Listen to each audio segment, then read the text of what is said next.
नमस्कार दोस्तों, तो हम लोग फिर से आपके सामने वापस आ गए हैं अपने ख़तरनाक वीडियो का पार्ट 2 लेकर। ख़तरनाक वीडियो मतलब वो जो ऐसी घटनाएं हमारे साथ घटी थी, भूतिया घटनाएं, वो हम डिस्कस कर रहे थे इन डिटेल डोमिनो इफेक्ट के साथ। आज यहाँ तक कैसे पहुँचे वो सारा कुछ तो हमने पिछले एपिसोड में आपको क्या बताए थे, क्या कुछ था, उसके लिए आपको कल का वीडियो देखना होगा। लिंक वीडियो के डिस्क्रिप्शन बॉक्स में डाल देना ध्यान से, मैं भी ध्यान रखूँगा। बाकी उसके आगे की बात करते हैं। तो हम लोग अपने एक नए घर में शिफ्ट होते हैं, 1 BHK का घर। पहली ही रात को सामान अमान शिफ्ट था, सब कुछ था, और हम लोग रात के 12:30-1 बजे के आसपास खाना खा रहे थे वहीं पे बैठ के। तुम भी वहीं पे थी, याद होगा तुमको तो। और अचानक से बाथरूम से एक बाल्टी पटकने की आवाज़ सुनाई देती है, खतरनाक वाली, जैसे किसी ने लिटरली बकेट उठा के फट से ऐसा उठाकर पटका हो, और जोर से पटका हो, जैसे कि बाल्टी में पानी भरा हो और जोर से कोई उठा के पटका हो। ऐसी आवाज थी। हम दोनों एक दूसरे का मुंह ही देखते ऐसे घबर चमक से गए थे हम। और फिर भाग कर गए बाथरूम में, तो पूरा पानी बिखरा हुआ है और बकेट टूटी हुई है। कोई भी जानवर बाल्टी को ऊपर से उठा के, बिल्ली, चूहा या कीड़ा या कॉकरोच कोई भी हो, वो तो पॉसिबल नहीं है। लेकिन छोटी मोटी बकेट नहीं, बड़ी बकेट थी जिसमें नहाते हैं अपन, वैसी वाली बकेट थी। उसको उठा के किसी ने इतने जोर से पटका कि बाहर तक आवाज कान में गूंज गई। वो तो बस शुरुआत थी, इमेजिन तक नहीं किए थे कि उसके आगे क्या क्या चीज़ें होने वाली हैं। और सबसे बड़ी बात ये थी कि ब्रोकरेज, डिपॉजिट सब कुछ दे दो मुंबई जैसे शहर में, बड़े शहर में, और इतना ज़्यादा डिपॉजिट ब्रोकरेज रहता है जो मलाड, अंधेरी, बांद्रा जैसी जगहों पर, कि आप छोड़ नहीं सकते। अगर आप छोड़ोगे आप, तो आपको दूसरा घर लेने के लिए वापस से उतना ब्रोकरेज देना पड़ेगा। तो उसकी वजह से वो घर छोड़ने का तो कोई ऑप्शन था नहीं। वहाँ पर शिफ्ट हो गए। उस टाइम तक यूट्यूब चालू हो गया था। उस टाइम तक हमारा अच्छा खासा वीडियोस बनते थे, भूतिया वीडियोस, चैलेंज भी करते थे, सब कुछ करते थे।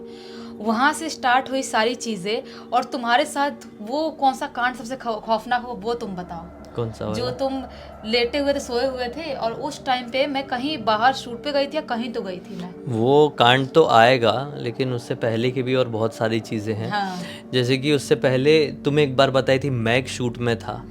कोई तो भी सीरियल कर रहा था मैं उस टाइम पे। कौन सा सीरियल था कि फिल्म थी? मैं फिल्म की शूटिंग में गया हुआ था। 2021 का टाइम था और तुम उसी रूम में थी। तुम बता रही थी ना, बताओ वाली बात। वो वाली बात है। उस टाइम पे क्या था कि टक्कू था अपने पास, लेकिन टक्कू को मैं यहाँ पर मम्मी पापा के पास छोड़ के गई थी, क्योंकि हमारा टाइम और स्केड्यूल बहुत ज़्यादा वो चल रहा था। हमको कोई और जगह शिफ्ट होना था जस्ट 1-2 महीने के अंदर ही, क्योंकि जो कांड थे ना बहुत ज़्यादा बढ़ गए थे। उसकी वजह से तो मैं कोई आधार पैन कार्ड या कुछ तो वहाँ पर था, जिसकी वजह से मम्मी पापा के पास से मैं वहाँ गई थी, उस मलाड वाले 1 BHK के घर में जहाँ पर तुम रहते थे, वहाँ पर गई थी।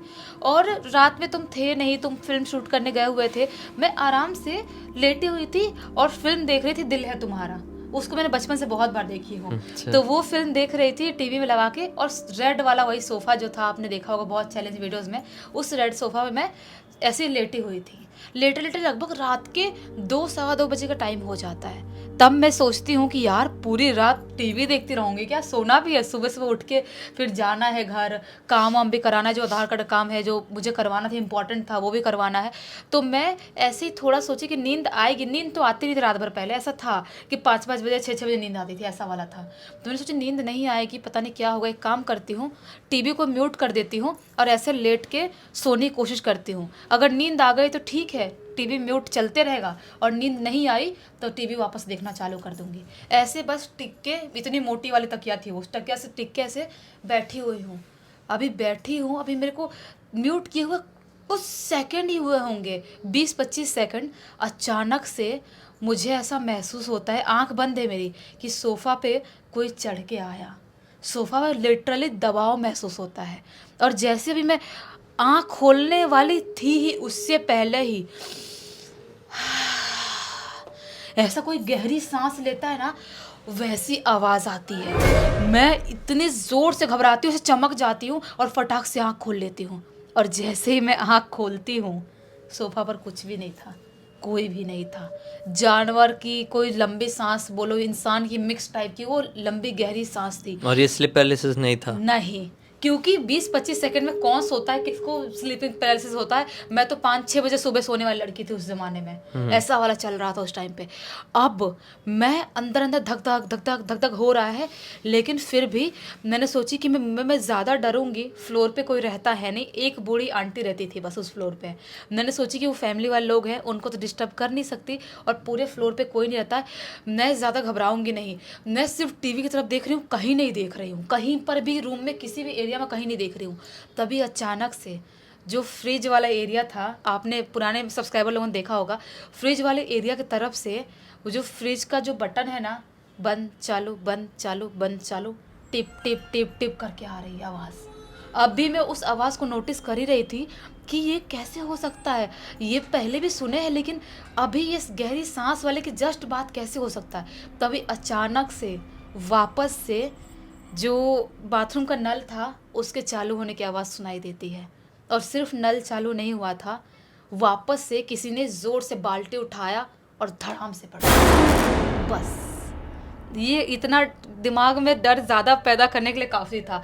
मैंने टीवी का वॉल्यूम करी बहुत तेज़, अच्छा खासा तेज़ करी। मैंने सोचा कि कोई आएगा भी कंप्लेन करने तो उसी बहाने कंपनी मिल जाएगा, मैं बोल दूँगी मुझे डर लग रहा था, कुछ यहाँ पे कांड हुआ है। टीवी का वॉल्यूम बहुत तेज़ करी और टीवी में लगा दी हनुमान चालीसा। हनुमान चालीसा लगाई, और कहीं पर भी किसी भी आवाज़ को सुनने की कोशिश नहीं कर रही हूँ, कहीं पर कुछ भी नहीं देख रही हूँ, सिर्फ हनुमान जी चालीसा जो चल रहा है, जो फोटो दिख रही है हनुमान जी की, वह बस वहीं पर देख रही हूँ। एक टक लगाए और बैठे बैठे, जब तक विंडो से रोशनी नहीं आती है तब तक बैठे बैठे मैंने पूरा टाइम निकाल दी। और सुबह के 7 बजे करीब ट्रेन पकड़ती हूँ, local train, Mumbai local train, और सीधा घर आती हूँ। कुछ नहीं करवाती हूँ, आधार कार्ड का काम कुछ नहीं करवाती, सीधा घर जाती हूँ मैं।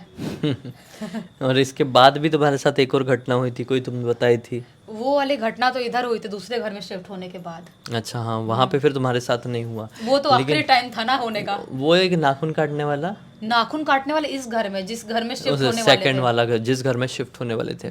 तो ये सब कुछ जिया के साथ हुआ। मैं अपनी फिल्म शूट कंप्लीट करके आया, और जो तुम बताई कि ऐसा गद्दा में फील होता था कि कोई आके बैठता था, कोई आ रहा है वाला जो फील होता है ना, कई बार मुझे उस घर में होता था। और एक चीज तो बताना भूल ही गए, एक बार अपन शूट किए थे रात भर, और उस घर में, तुम्हारे वाले घर में 1 BHK में सोए थे, और मेरी बहन पूजा भी आई थी। सुबह सुबह अपन उठे तो देखे कि पूरे घर में पानी पानी भरा हुआ है, जो अपना गद्दा है पानी के ऊपर तैर रहा है। हाँ, और अपन सोए हैं वैसे ही अलग अलग गद्दों पे, और वैसे ही पानी में तैर रहा है। और समझ में भी नहीं आया था कि वो पानी आया तो आया कहाँ से, कुछ समझ में नहीं आ रहा है। हाँ। दिमाग ही खराब हो गया था उस दिन, और मैं डर गया था। मैं बोल रहा था, अरे उठो देखो क्या है, ये क्या है, हाँ। ये पानी कैसे भरा हुआ है। एकदम घबराए हुए उठे, मेरी बहन, मैं, हम सब मिलके, तीनों ने मिलके कैसे कैसे घर को साफ किए, पूरे गद्दे बर्बाद हो गए थे। हाँ, वो वाला कांड भी बहुत खौफनाक हाँ यार, था। वो भूल ही गया था मैं वाला। वही तो, वो पूरा तैर रहा था गद्दा यार, इमेजिन करो कैसे अपन कैसे घबरा के उठे थे। हाँ, तो फिर मैं क्या बता रहा था, वो तो है, ये तो हो गया है। फिर मैं बता रहा था, ऐसा तो कई बार फील होता था कि कोई बिस्तर में आ रहा है, दबाव महसूस हो रहा है, उसको मैंने इग्नोर किया। कई बार मैं सोचता था कि थकान के कारण या सपना है या कुछ ऐसा है। लेकिन फिर एक दिन ऐसा होता है कि जिया फिर से अपने घर गई हुई थी, और अब टक्कू थोड़ा सा बड़ा हो चुका था, क्योंकि लगभग 1 साल का, 1 साल से थोड़ा सा हल्का सा बड़ा हो गया था। हाँ, तो टक्कू बेडरूम में सो रहा था मेरे साथ, बेड के ऊपर। तो जैसे समझ लो ये बेड है ना, तो बेड के इस तरफ मैं सो रहा हूँ, ये कॉर्नर है बेड का, इस तरफ मैं सो रहा हूँ और इस तरफ टक्कू सो रहा है। मैं टक्कू की तरफ मुंह करके सो रहा हूँ, और इस तरफ ये जो बेड का कॉर्नर है, बेड के पीछे की तरफ घर का मेन डोर है। तो बिल्कुल बेडरूम से घर का मेन डोर क्लियर दिखता था, एकदम सीधा सीधा घर था, ठीक है। अब होता ये है कि ठीक रात के 2-2:30 बजे के आसपास, मैं गहरी नींद में हूँ, टक्कू नींद में है, घर का दरवाज़ा खुलता है। ऐसा लगता है कि घर में कोई एंटर किया है।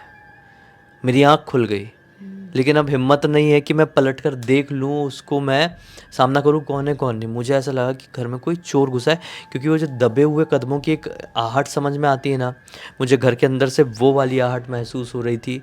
और ये ठंड का ही टाइम था, तो पंखे वंखे सब बंद थे, और जब पंखे वंखे रात के समय बंद रहते तो आपको मालूम है कि सोते टाइम अपने घर पर पिन ड्रॉप साइलेंस होता है। तो पिन ड्रॉप साइलेंस था, तो कोई धीरे धीरे पैर दबा दबा के मेरे पास आ रहा था। तो मैंने यही सोचा कि अगर मैं आँख खोल के पलटा पीछे की तरफ तो ये कोई चोर वोर है जो मेरे ऊपर हमला कर देगा, और टक्कू भी है मेरे साथ, उससे क्या होगा करके मेरे दिमाग में सबसे पहले यही चीज़ आई। तो मैंने सोचा कि आँख बंद रखता हूँ, क्या ही चोरी करके लेकर जाएगा, है ही क्या उतना। कुछ भी नहीं है ऐसा खासा, कोई ज्वेलरी वुलरी शादी वादी खाली तो हुई नहीं कैमरा। थी। हाँ, एक मोबाइल था खाली है। तो मैंने कैमरा भी था और लैपटॉप था बस। लैपटॉप भी ये मैक वाला नहीं था, नहीं, नॉर्मल सस्ता वाला, एकदम बेसिक वाला लैपटॉप था, तो उसका भी उतना कुछ फ़र्क पड़ता नहीं। खाली ये जो मोबाइल था मैंने हाथ से सरका के ना ये तकिया के नीचे डाल लिया, मतलब अपने सिर के नीचे ये मेरा आ चुका था। ठीक है, अब मुझे लगा कि अब ले जाना जो ले जाए, बस हमको हार्म ना करे। लेकिन वो डायरेक्टली मेरे पास आया, मेरी पीठ है उसकी तरफ, ठीक है, मेरा मुंह टक्कू की तरफ है, उसकी तरफ पीठ। वो एकदम कान के पास आके एकदम नज़दीक आया, मैं उसको महसूस कर पा रहा हूँ, लेकिन क्योंकि मैंने अब अपनी आंखें बंद कर लिया हूँ, अब मुझे उसको दिखाना नहीं है ना कि मैं जाग रहा हूँ, तो मैंने अपनी आंखें बंद कर ली। वो इतना पास आया और कान में एकदम भारी आवाज़ में कहता है, मैं बनाने की कोशिश करता हूँ ऐसी आवाज़, बना नहीं पाऊँगा, लेकिन आज तेरी मौत पक्की है, कुछ इस तरह की आवाज़ थी। इससे ये तो मैं ऐसे ही बोल रहा हूँ, बनावटी लग रही है। हाँ मेरे रोंगटे खड़े हो हाँ, गए, ये डर के देखो मारे रोंगटे हैं। खड़े हो गए, पूरे रोंगटे खड़े हो गए यार। ये बहुत डरावनी आवाज़ थी। मैं उस ज़िंदगी में कभी आवाज़ को भूल नहीं सकता, और ना ही उसको मैं कभी मिमिक कर पाऊँगा, और ना ही किसी को ढंग से एक्सप्लेन कर पाऊँगा। और वो बहुत शैतानी आवाज़ थी। मैं समझ गया था कि कुछ भयानक है, ये चोर नहीं है, ये उससे भी हाई लेवल का है। और जैसे ही मैंने ये सुना तेरी मौत पक्की है, मैं सोच लिया ये इंसान की आवाज़ नहीं, मैंने अपनी आँख खोल लिया। और मेरी आँख खुलते से मेरी आँख किसके ऊपर पड़ेगी, क्योंकि मेरा मुंह टक्कू की तरफ है, तो टक्कू की तरफ पड़ेगी ना। मेरी आँख जैसे खुली तो टक्कू ऐसा उठा है और अपनी बड़ी बड़ी आँख करके मेरे पीछे ऐसा देख रहा है, एकदम बड़ी बड़ी आँख करके, जैसे कुत्ते लोग किसी चीज़ से अलर्ट हो जाते हैं ना, तो आप लोगों ने देखे होंगे कुत्तों की बॉडी लैंग्वेज आप समझते हैं, तो एकदम घूर घूर के किसी भी चीज़ को एकदम अलर्ट होकर ऐसे देखते हैं। वो सेम बिल्कुल अलर्ट होकर ऐसा देख रहा है। और 1 साल के छोटे से कुत्ते का पहली बार मैंने ये रिएक्शन, ये एक्सप्रेशन देखा था, तो मैं समझ गया था कि ये कुछ तो खतरनाक देख रहा है मेरे पीछे। अब होता ये है, अचानक से वो जो भी एंटिटी थी मेरे पीछे खड़ी रही होगी, वो मेरे को टच करती है ऐसे ऐसे। और वो जो टच था ऐसे नॉर्मल हाथ का टच नहीं था, वो कांटेदार टच था। ऐसा लग रहा था कि किसी के कांटे वाले हाथ है जो ऐसे मुझे यही कंधे में, ये नहीं कि ये कंधा था, करवट जो भी कंधा रहा हो, लेकिन ऐसे एकदम ऐसा वाला फील हुआ। और इतने में टक्कू घुर्राते हुए ऐसा खड़ा हुआ, और टक्कू मेरे ऊपर से जंप मार के इधर कूदा, भौंकते हुए घुर्राते हुए, मतलब भौंक जोर से नहीं रहा है लेकिन घुर्रा रहा है खाली, कूद के गुस्से में वो किचन की तरफ गया। अब मैंने सोचा ये गया है तो कुछ गड़बड़ ना हो जाए। इतने में किचन से बड़बड़ा के जितनी भी बर्तन थे उसकी गिरने की आवाज़ सुनाई दी। मैंने बोला शिट, टक्कू को इसने उठा के तो नहीं फेंक दिया, कुछ तो नहीं हो गया, बर्तनों के ऊपर तो नहीं फेंक दिया टक्कू को कि टक्कू गिर गया। मैंने सोचा जो भी हो उसका सामना करना पड़ेगा, क्योंकि अब अपने बच्चे वाली बात है।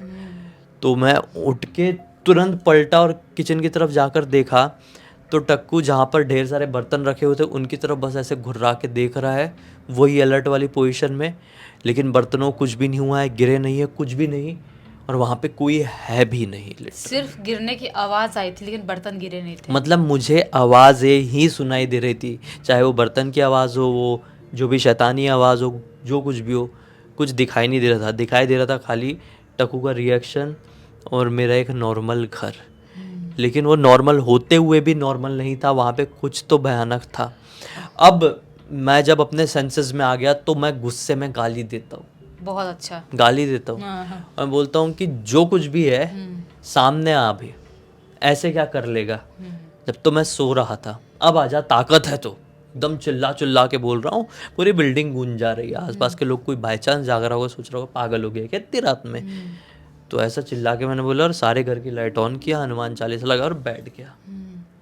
मैंने डिसाइड कर लिया कि सोऊंगा नहीं। सोने पे वो हावी होते हैं। टक्कू आके सोया, मेरे सामने सोया, और मैं पूरी रात बैठे रहा, मोबाइल चलाते रहा, और पता नहीं चला कि कब 4:30 पौने 5 बज गए। और जब चिड़ियों की चकचकाहट की आवाज़, चकचकाहट ही बोलते ना, क्या बोलते हैं, चूं चूं चूं चुचुहाट, वो आवाज़ सुनाई दी। फिर मैंने सोचा कि अब सोया जाए।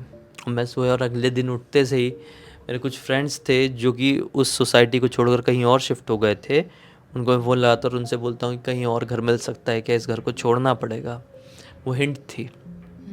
फिर उस घर को छोड़े। लेकिन वो चीज़ें वहाँ पर ख़त्म नहीं हुई। और इस टाइम तक एक चीज़ और क्लियर हो गया था कि जो भी हमारी लाइफ में स्पिरिट है, जो भी भूतिया एक्सपीरियंस हो रहा है, वो मेल है, फीमेल नहीं है। यहाँ तक तो क्लियर हो गया था, क्योंकि उसकी हरकतें, उसकी आवाज़, सारी चीज़ें, वो हमको लग रहा था कि वो मेल है, फीमेल नहीं है। लेकिन आगे जो होने वाला था वो तो पूरी तरह से काया पलट ही हो जाता है। आगे ये होने वाला था कि हम जितनी भी अपनी थिंकिंग रखे हुए थे कि हाँ। ये जो भी एंटिटी है क्या नहीं है, वो एंटिटी बिल्कुल उससे अलग निकली। अलग बिल्कुल। उस एंटिटी के बारे में हमको पता चला, उस शैतान के बारे में हमको पता चला, जो कि लिटरली रूह को कपा देने वाला है। उसकी भी आप आगे जब सुनोगे आपको समझ में आएगा कि हम कैसे जाने कि वो क्या चीज़ थी जो हमारे साथ पिछले लगभग 5 साल से पड़ी हुई थी। अब बात 2022 में आ चुकी थी, 2017 से वो चीज़ पीछे पड़ी हुई थी। और मैं पिछले एपिसोड में और इस एपिसोड में भी एक और चीज़ नहीं बताया कि वो एक ऐसी एंटिटी थी जिसका मुझे होने का आभास कई बार अलग अलग ओकेशंस में हुआ था। कई बार ऐसा फील होता था कि मुझे कोई छिपकर देख रहा है। रात बेरात में पानी पीने के लिए उठूँ तो ऐसा लगता था कि कोई तो अचानक से आया और मुझे देख कर गया है। घर पे मैं अकेला होता था। और इससे भी थोड़ा और पहले जाएं, 2010-11 के टाइम पे जब मैं भोपाल में रहा करता था, अपनी पढ़ाई कर रहा था, उस समय भी रूम में किसी की प्रेजेंस फील होती थी। बहुत सारा कुछ है। तो आप ये भी बताना, क्या आप अगले एपिसोड में 2017 से पहले की मेरी लाइफ में जो भूतिया घटनाएं हुई है एक्चुअल में, वो जानना चाहते हैं, जिससे मुझे ये समझ में आया कि इस दुनिया में भूत प्रेत का एग्जिस्टेंस है। वो भी अपने आप में बहुत डरा देने वाला है। और उसका जो साक्षात्कार है, मतलब उसका जो वो प्रूफ है जिसके साथ घटना घटी, वो मैं अकेला नहीं था। हम लोग 7 से 8 लोग थे जिन लोगों ने वो भूतिया घटना को अपनी आंखों से देखे। और सिचुएशन तो ऐसी आ गई थी कि एक ने तो पेंट गीली कर दिया था और बोला था कि मुझे माफ़ करना। ये ऐसी घटना तो स्टार्ट तो मेरे साथ भी बहुत बचपन में हो गई थी, बहुत बचपन में। जो मैंने एक्सपीरियंस करना चालू कर दिया था, मैं बहुत छोटी थी, लगभग 5-6 साल की, तब से एक्सपीरियंस होना चालू हो गया था। और वो एक्सपीरियंस लगभग अभी तक, अभी से 1.5 साल पहले तक मेरे साथ होता ही रहा। अभी जाकर जब से शादी हुई है, शादी से कुछ महीने पहले नए घर में शिफ्ट हुई, मम्मी पापा के पास आई, यहाँ आई, तब से लाइफ में थोड़ी बहुत चीज़ें ठीक है घर के लिए। बाहर तो अभी बहुत घटनाएं घट रही हैं जिनके बारे में हम वीडियोस कंटिन्यू बना रहे हैं, वो आपको ब्लॉग्स देखने को मिलेंगे। हम तीसरे एपिसोड में अभी आएंगे। हाँ। जो कल लेकर आएंगे, ये भी काफ़ी बड़ा हो गया है पिछले वाले के जैसा। तो अगले एपिसोड में बताएंगे कि नए घर में हमने क्या क्या चीज़ों का सामना किए हैं, कैसे हमें उस एंटिटी के बारे में पता चला, और फाइनली हमने कैसे उस शैतानी एंटिटी से पीछा छुड़ाया। हमारी जो सारी थिंकिंग थी उस शैतान को लेकर, उस भूत को लेकर, वो पूरी तरीके से चेंज हो गई। हम जो सोचते थे कि वो ये है, वो ये था ही नहीं, वो ये था। क्या नहीं था, क्या था, आपको कल ही पता चलेगा। बिग बाकी सस्पेंस है, कल सब कुछ क्लियर होने वाला है। बाकी अब तक देख लिए तो लाइक ज़रूर कर देना, चैनल को सब्सक्राइब कर देना। पहली बार देख रहे हो तो बहुत मज़ा आएगा भाई। हम ऐसी डिफरेंट सीरीज़ नेचुरल बिल्कुल आपके सामने अभी लेकर आते रहेंगे। कल फिर से मिलते हैं, तब तक के लिए बहुत बहुत धन्यवाद। आपका दिन शुभ हो।